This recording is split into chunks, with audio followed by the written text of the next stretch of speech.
महिला गई महिला थाने में और इसे 20,000 रुपया मांगा गया।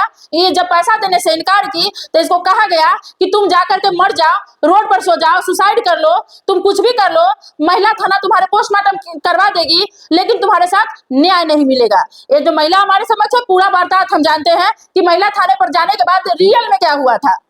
आप महिला थाने पर आवेदन लेके गई थी? महिला थाना पर आवेदन लेके गए 4 बजे महिला थाना पर आवेदन दिए तो महिला थाना आवेदन रख लिया गया। रखने के बाद 7 बजे रात को फोन किया महिला थाना से, जे तुम्हारा केस नहीं लिया जाएगा, तुम बस चलाना था तो जाकर रोड पर सो जाओ, मर जाओ, तुम्हारा इंसाफ नहीं मिलेगा, तुम्हारा इंसाफ कोई नहीं दिलवाएगा, और मर जाने के बाद तुम्हारा पोस्टमार्टम करने के लिए महिला थाना है, नहीं तो ये केस लिखाने के लिए कराने के लिए तुम्हारा 20,000 रुपया देना पड़ेगा, तब ये तुम्हारा केस होगा, नहीं तो नहीं होगा। कौन की थी कॉल? जी मतलब मोटे में पतले है, चंट तरह के है। वो चंट बोला कि जो हम तुम्हारा आवेदन नहीं लिया जाएगा। अगर आप थाना पर कितने लोग थे जब आप? वो 3 महिला था, उसमें 3 मैम थी। हाँ। एक दुबली पतली थी, ड्रेस में थी, एक मोटी थी, वो कुछ नहीं बोला। जो पतली टाइप के मतलब मोटे में पतली है, वो कसाई टाइप के था, वही हमको बोला, वही हमको फोन करके धमकाया, वही मुझे गाली दिया और बोला था कि अगर मेरे यहाँ आएगा तो तुम्हारा मार के मुंह फुला देंगे। इसी डर से हम नहीं गए। एसपी साहब से मिले, एसपी साहब के पास आवेदन दिए, वहाँ से मिले। एसपी साहब मुझे बोला कि ठीक है, वहाँ हम कॉल कर रहे हैं। एसपी साहब कॉल किए और हमारे सामने एसपी साहब कॉल नहीं किए, लेकिन फिर महिला थाना से मुझे उसमें से मतलब सर फोन किया कि तुम्हारा मतलब इंसाफ मिलेगा और इंक्वायरी के लिए आदमी भेजा जाएगा। अब आप क्या चाह रही हैं? सर यही चाह रहे हैं मैम, जो हमको इंसाफ चाहिए, हमारे साथ बहुत गलत हो रहा है। तो किस मामले में आप गई थी महिला थाना? इसी मामले में गए थे। जो पंकज कुमार है, घर के बगल का है, वो लड़का मुझे बहुत परेशान करता है, मुझे मारने की धमकी देता है, बोलता है जो मेरा गैस एजेंसी के मालिक है वहाँ के खरसान के, वहाँ से तुम्हारा बच्चा को उठवा देंगे, तुम्हारा पति के मरवा देंगे, तुम्हारा भी मरवा देंगे, मेरे साथ ऐसे करो। हम इनकार किए, फिर भी ज़बरदस्ती मुझे की कह रहा है, जो मुँह जाँच के 28 तारीख को वो अपने घर में ले गया। घर में लेने जाने के बाद हम चिल्लाए तो उसको शत्रुघ्न शाह है, जो उसका चाचा है, वो आया। आने के बाद मुझे धमकी दिया कि तुम्हारे मारेंगे, जला देंगे, तुम्हारे से कुछ नहीं होने वाला, जहाँ जाना है वहाँ जाओ। उसका चाचा है जो कमिश्नर था, वो भी हमको गाली दिया, उसका माँ भी मारा, उसका रंजीत शाह है भाई, वो भी मुझे गाली दिया, और हाथ से मोबाइल मतलब थाना के जैसे हम फ़ोन किए, मतलब फ़ोन करने लिए मोबाइल निकाले तो वो मेरा हाथ से मोबाइल छीन के भाग गया। यही मामला के लिए आप आवेदन दिए? इसी मामले के लिए हम आवेदन दिए थे, लेकिन मेरा आवेदन नहीं सुना। वहाँ से महिला थाना बोला तुम्हारा इंसाफ कहीं से नहीं मिलेगा, जहाँ जाना है जाओ। एक और मामला मेरे समक्ष आया था, सेम इसी तरह का मामला था। महिला थाने में गई तो उससे 5-7 हजार रुपया मांगा गया, लेकिन ऐसा परिवार था जिसके पाँव में एक चप्पल तक नहीं था, शरीर पर गंदा और भद्दा फटा पुराना बस्तर पहना था। वैसे शख्स से 5-7 हजार रुपया मांगा गया। जब वो नहीं दिया तो उसके अपोजिट पार्टी से पैसा लेकर के उसको डरा धमकाया गया था। हमने एसपी साहब को भी कॉल किया। एसपी साहब बोले कि पीड़ित परिवार, पीड़ित व्यक्ति से हमें आवेदन दिलवाइए, हम कार्रवाई करेंगे। इसका मेरे पास प्रूफ भी है। लेकिन ये महिला कल ही एसपी साहब के पास गई और एसपी साहब से बात भी की, लेकिन आप बताइए, तो महिला थाना से बेचारी पीड़ित है, फिर एसपी साहब कैसे इस मामले को महिला थाना पर भेज दिए? ना किसी और को भी इस मामले की जांच के लिए नहीं दिए।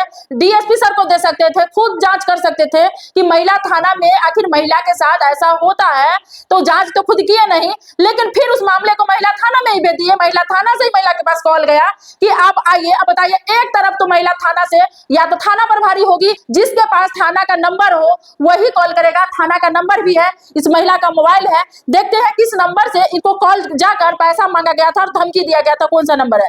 यही नंबर है। चलिए, नंबर से कितनी बार कॉल आया था? और कॉल मतलब 7 बजे से लेके कम से कम 8 बजे तक मेरे पास कॉल आया है। कम से कम आधा 1 घंटा बहस हुआ। मैम के कितनों हम गोराते रह गए, मैम मेरे साथ गलत हो रहा है, इंसाफ दिलवाए। मैम एक भी मेरा बात नहीं सुना। जब वो लोग आया, वो लोग क्या कहा नहीं कहा, लेकिन वो उस टाइम से हमको साथ बहस करने लगा। मैम जो तुम्हारा मर जाओगा, कट जाओगा, तुम्हारा इंसाफ कहीं से नहीं मिलेगा, तो बस चलाना है, जाकर रोड पर सो जाओ, मर जाओ, मर जाएगा तो तुम्हारा मतलब पोस्टमार्टम करने के लिए महिला थाना है, लेकिन इंसाफ दिलाने के लिए नहीं है, कहीं चले जाओ, उससे मुझे मतलब नहीं है। हाँ, ये भी बोला कि अगर मेरे थाना पर आएगा तो तुम्हारा मार के मुंह फुला देंगे, मेरे थाना पर कभी तू आना नहीं। फिर थाना से गया था फोन, तो कैसे वहां पहुंचिएगा? अब वहाँ से हमको उम्मीद ही नहीं है, जो हम कैसे पहुँचेंगे? अगर कहीं जाएंगे तो फिर हमको मारे पीटेगा, तो फिर मेरे पास तो कोई है नहीं, हम गरीब फैमिली से हैं, मेरे साथ क्या होगा नहीं होगा वो तो हमको मालूम नहीं, लेकिन कौन सा नंबर है? यही नंबर है ये वाला? हाँ 34। चलिए ये नंबर है, क्या किसके पास रहता है नंबर, देखिए नंबर है 8252913634।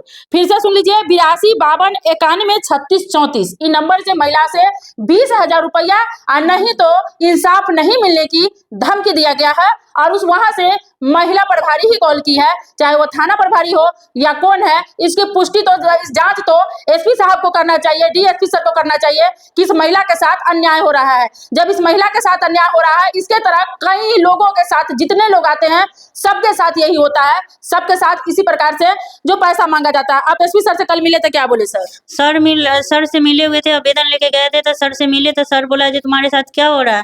हम सर से बोले सर हमको साथ मतलब गलत हो रहा है। तो गलत कौन किया? हम कहे सर पंकज कुमार किया। तो क्यों कर रहा है? हम कहे सर मेरे साथ जबरदस्ती कर रहा है। तो अच्छा ठीक है चले जाओ, जो हम महिला थाना में कॉल कर रहे हैं। एसपी सर आखिर क्या समझकर उसी थाने में आवेदन भेज दिए जांच के लिए, जिस थाने से बेचारी पीड़ित है। आखिर उस थाने में ही महिला को कैसे न्याय मिलेगा, सो बताइए। महिला उसी थाने से परेशान होकर हमारे पास आई है, हमको कॉल की है। आपको मेरे बारे में कौन बताया है? सर मैम देखिए, जो हम फेसबुक पर आपको नंबर देखे थे उसी से हम आपको कांटेक्ट किए। उसी कॉल पर हम मतलब इसी नंबर पर आपको कॉल किए, तो आप बोले हुए थे जो यहाँ आओ, तो हम यहाँ आए हैं। अच्छा, अब थाने पर नहीं जाना है? जी नहीं जाना है, वहाँ हमको धमकी दे रहा है, मारने की कोशिश कर रहा है। जो यहाँ आएगा तो तुम्हारे मुंह फुला के मारेंगे। तो हम कैसे जाएंगे? अगर मार देगा तो हमारे पीछे कोई है नहीं, अगर मार ही देगा तो क्या होगा? हमको देखने वाला कोई नहीं है। आपके हस्बैंड सहयोग कर रहे हैं या नहीं? जी बात को मामला हुआ है जिससे मतलब मेरे पति के पास गलत वीडियो भेजा गया। उसके बाद से मेरा पति बात करना भी खड़ाकी भी बंद कर दिया। फिर भी हम पति के पास रह रहे थे, उन्हीं का घर में रह रहे हैं।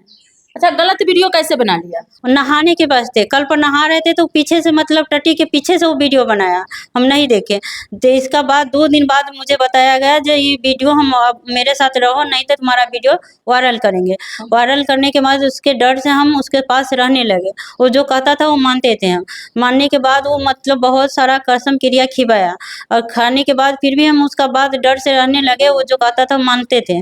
मानने के बाद किसी लड़की से बात किया, उसके बाद हम मतलब उसको दबाव डाले जैसे मत किया करो।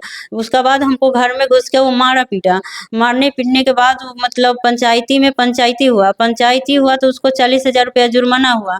जुर्माना होने के बाद मतलब वो अथीर हो गया, साल भर अथीर हो गया। बस 1 महीना बाद मतलब अभी 1 महीना बाद हमको कॉल किया। कॉल करना बोला जब बात करो ना तो तुम्हारा फिर से वीडियो हम वायरल करेंगे। तुम्हारा वीडियो हम रखे हुए थे, मेरा मोबाइल पर भी भेजा।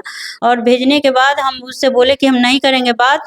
तो बोला कि जो नहीं बात करेगा, मेरे साथ नहीं रहेगा, तो हम गैस एजेंसी के मालिक से उठवा लेंगे। दरभंगा के जो गैस एजेंसी मालिक है वो भी से उठवा लेंगे। वो क्रिमिनल है, तुम्हारा उठवा देगा। वो तुम्हारा बच्चा के भी मरवा देगा, तुम्हारा पति के भी मरवा देगा, तुम्हारा भी मार देगा।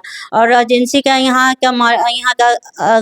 का है खरसान के, उसके भी कहा जो उससे भी हम आपको बचा के उठवा देंगे, वहाँ से तुम्हारा मरवा देंगे। वो लोग के कह के हम मरवा देंगे। फिर भी हम डर मानने लगे। हम फिर भी हम किसी का नहीं कहे, डर से जो हमारा मारेगा पीटेगा हमारा बच्चा के मार देगा तो हम कहाँ रहेंगे।